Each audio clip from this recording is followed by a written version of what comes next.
All right, listen.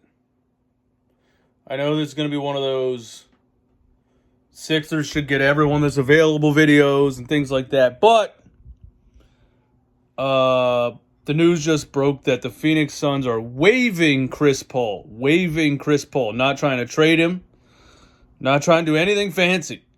They basically said, we know you are not worth the money that is owed to you. We know nobody's taking this contract. Here's your money. We'll see you later. At least that's what I got from it. You let me know if I'm wrong about that. I mean, that's what waiving someone is, right? Instead of trying to trade them. But basically this. Chris Paul is old.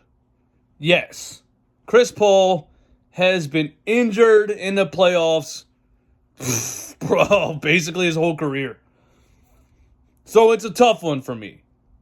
If you're asking me if James Harden walks and you are out of options completely at the point guard position and you can get Chris Paul on a cheap deal and he can still be a facilitating point guard at this stage of his career, he averaged 9 assists a game last season, played 59 games, I think. Hasn't played over 70 games in like 9 years or something like that.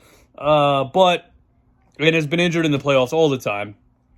So it's not a guy that you want to sign and like rely on. I think probably at this stage of Chris Paul's career, he if he wants to keep playing, he'll be a backup point guard somewhere. But if the Sixers are completely out of options, if James Harden chooses money over winning, which he's going to do, and you have no point guard options whatsoever, you can't do anything to bring Fred VanVleet in, which, again, people keep thinking I'm saying Fred VanVleet is better than James Harden. That's not what I'm saying. I'm saying you're out. You don't have a point guard at all, bro. Tyrese Maxey's a shooting guard. It just is what it is at this stage of his career. Maybe he develops into a point guard. But if you can't get a Fred VanVleet and Harden walks to Houston, then the answer on a Chris Paul deal at a veteran minimum, because he's not healthy and he's 38, is yes. The answer is yes. He can still shoot the ball.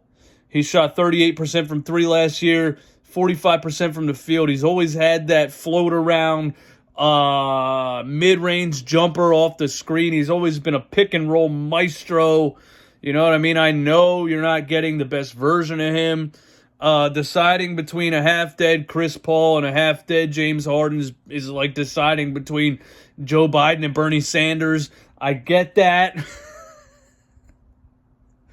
But I'm just saying, if you're totally out of options and Chris Paul is out there and you just want him to play a facilitator role, bring the defense to the three-point line, run the pick and roll with Joel Embiid, and elevate Tyrese Maxey, I think I think you say yes to that. I think you say yes to that. That's all I'm saying. I know you're going to come at me and go, yeah, Chris Paul's really the answer. Give me your opinion, man. Peace.